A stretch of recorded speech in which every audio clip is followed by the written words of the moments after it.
Am წუთებში თბილისის საქალაქო სასამართლოში მიმდინარეობს ინდისის პატიმრის გიორგი ახობაძის სასამართლო პროცესი. მას დიდი ოდენობით ნარკოტიკების შეძენა შენახვას ედავებიან. დღევანდელ სხდომაზე ბრალდების მხარის მოწმეები კითხებიან. პროცესზე გიორგი ახობაძეც გამოვიდა. სიტყვით დღეს გაიმართა ინდისის 8 პატიმრის სასამართლო პროცესიც, სადაც ბრალდების მხარის მოწმეები გამოიკითხნენ. უფლებადამცველები საქმეს აბსურდულად მიიჩნევენ და აცხადებენ, რომ საქმეში არანაირი მტკიცებულება არ დევს. ლიზი ბეკუა გვერდდება პირდაპირ ეთერში თბილისის საქალაქო სასამართლოდან. ლიზი გისმენთ. დიახ, გიორგი, დღეს მთელი დღის განმავლობაში თბილისის საქალაქო სასამართლოში ინდისის პატიმრების პროცესები მიმდინარეობს. ამ წუთებში მიმდინარეობს გიორგი ახობაძის სასამართლო პროცესი, რომელსაც დიდი ოდენობის ნარკოტიკების შეძენა შენახვას ედავებიან და მას 8-დან 20 წლამდე ანუადოს თავისუფლების აღკვეთა ემუქრება. დღევანდელ სასამართლოს სხდომაზე კვლავ იკითხებიან ბრალდების მხარის მოწმეები. უნდა დაიკითხოს 2 მოწმე პოლიციელი, რომლებიც იმყოფებოდნენ იმ ადგილას, სადაც გიორგი ახობაძე დააკავეს. დღევანდელ სასამართლო პროცესზე სხდომის გახსნისთანავე გიორგი ახობაძე გამოვიდა სიტყვით. მან გაიხსენა გუშინდელი სასამართლო პროცესი, სადაც თავისი დამკავებლის ფოტოსურათი ჰქონდა მოტანილი. ამ ყველაფრის შემდეგ ის ციხეში მისვლისას ამბობს, რომ მას ციხეში მისვლისას ჩამოართვეს ეს ფურცლები, ის ვეული, რითიც ის დადიოდა სასამართლო პროცესებზე, იწერდა, ინიშნავდა მოწმეების ჩვენებებს და არ მისცეს იმის საშუალება, რომ მას სხდომაზე მოეტანა რაიმე წარწერებიც, რომელიც წარწერებითაც გიორგი ახობაძე გამოირჩეოდა ხოლმე და ამ ფურცლებზე ჰქონდა დატანილი ის სათქმელი, რაც მას საზოგადოების მიმართ ჰქონდა. და ეს ისაუბრა სწორედ გიორგი ახობაძემ დღევანდელ სასამართლო პროცესზე და თქვენ ახლა შეგიძლიათ მისი სიტყვა პირდაპირ ეთერში მოისმინოთ. კურატორი ეგ იყო და როგორც ჩანს ეს ძალიან ჩრდილში იჯდა და არც სანქციები შეეხო და ძალიან წყნარად ბრძოდა თავს, როგორც კი გამომზადებდა მისი პიროვნება და მათ შორის კონტაქტი მას და საპატრულოს შორის, ყველას დირექტივები მივიდა ციხეში, იმიტომ რომ 3 პროცესი, 4 პროცესია ეს ვეული დამაგდა, არასდროს პრობლემა არ შექმნილა. და ეს ვეული მჭირდება, მათ შორის ჩანიშნული მაქვს სხვადასხვა მოწმეების გაჟღერებული ინფორმაციები და შედარება მჭირდება ხოლმე და ჯვარედითად გამოკითხვა და დაკითხვა, რასაც ვაკეთებ ხოლმე იმისთვის და არ ვიცი, ან გიორგი აქ თუ იქ ჩამოგართ ეს ციხეში აქ არ არის.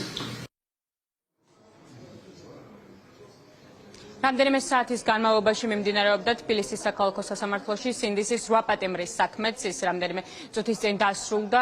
დღევანდელ სხდომაზე გამოიკითხნენ ბრალდების მხარის მოწმეები, 3 პოლიციელი, გამომძიებელი, ის ადამიანები, რომლებიც ფიგურირებენ ამ ინდისის პატიმრების საქმეებში, დაათვალიერეს რუსთაველის გამზირი, ან ამოიღეს ნივთმტკიცება, ის ნივთები, რომლების გამოყენებასაც ინდისის პატიმრებს ედავებიან და ამის საფუძველზე მათ ჯგუფურ ძალადობაში სდებენ ბრალს.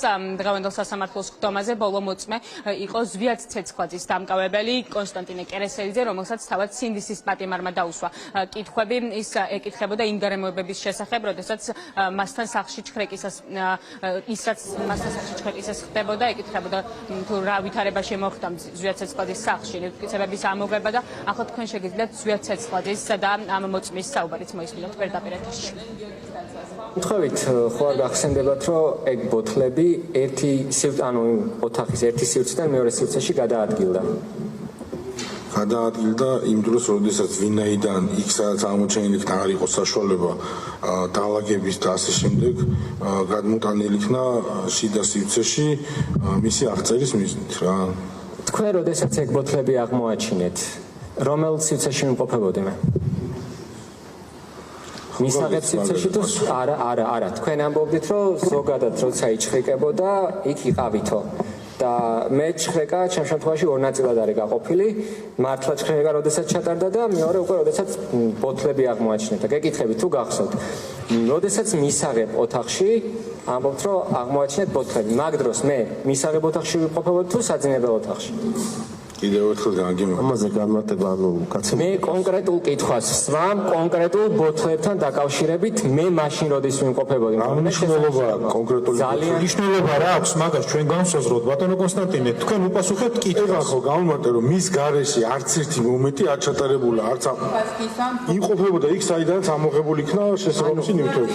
ხო, ანუ ნათქვამი მაგ და იმიტომ აღარ ანუ გამომარტე. ბოთლების ამოღებას კარგი, კონკრეტული კითხვები არსებობს. რას ნიშნავს ერთი და იგივე იგივე კითხვებია. ერთ-იგივე კითხვები არის თუ არ არის, როდესაც განიდებას დააყენებს მხარე, იმ შემთხვევაში გადავწყვეტ მე და თქვენ ნება უნდა იბოძოთ, კეთილი უნდა იბოძოთ და გავცეთ ყველა შეკითხვაზე პასუხი. შემთხვევით მეორენაირად ხომ არ გახსოვთ რომ მე საძინებელ ოთახში ვიყავი და ნაჭერში ჩადებული ეს ბოთლები მისაღები ოთახიდან საძინებელ ოთახში შემომიტანეს და დამიდეს. ბატონო მოსამართლე, გთხოვთ ეს კითხვა განაიდოთ. ბატონო მოსამართლე, პასუხა რაც ამ კითხვაზე და სხვა ვერსიას თავაზობს, რომ ეს ყوار მომხდარაო. ნახეთ, ბატონო ვაჟო.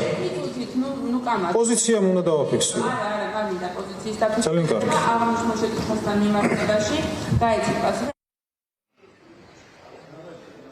მთელი დღის განმავლობაში დღეს სინდისის პატიმრების სასამართლო პროცესები ერთიმეორის მიყოლებით მიმდინარეობს. გაიმართა ასევე გიორგი მინდაძის სასამართლო პროცესიც, რომელსაც პოლიციელზე თავდასხმას და მის ფოიერვერკით დაზიანებას ედავებიან. ამ წუთებში გრძელდება გიორგი ახობაძის პროცესი, რომელსაც დიდი ოდენობის ნარკოტიკების შეძენა შენახვას ედავებიან და ასევე გაიმართა სინდისის 8 პატიმრის სასამართლო პროცესიც, რომელსაც ჯგუფურ ძალადობაში მონაწილეობას და მათგან 3 სუფრია კასრაძეს, ზვიად ცეცხლაძესა და ვასილ კაძელაშვილის ორგანიზებას ედავებიან.